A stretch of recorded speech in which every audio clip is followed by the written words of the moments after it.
ټول ملګري درود شریف یو ځل ووایي. اللهم صل علی محمد وعلى آل محمد.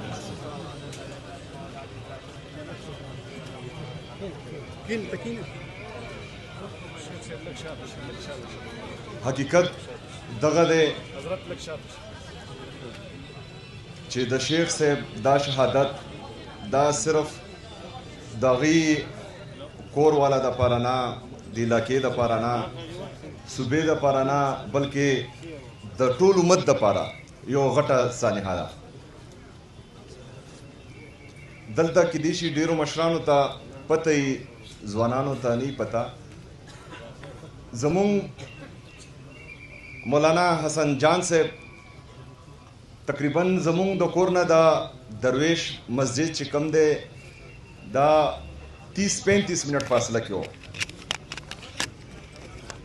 خو ما به کوشش کوو مونږ هغه ټایم ورکوټ یو، هر جمعې مونځ به درویش مسجد ته مونږ رسوو. مولانا حسن جان صاحب هغه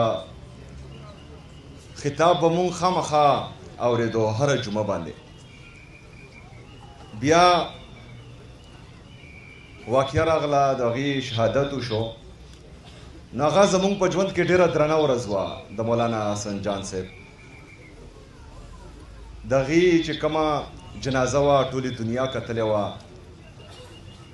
علماء حق چې کله شهید شي نو ټوله دنیا پې ټول امت پې غمجن وي. هغه یو ډېره درنه ورځ وه. بله ورځ چې شیخ ادریس صاحب شهادت وشو، حقیقت دا دی چې دا ډېره درنه ورځ وه.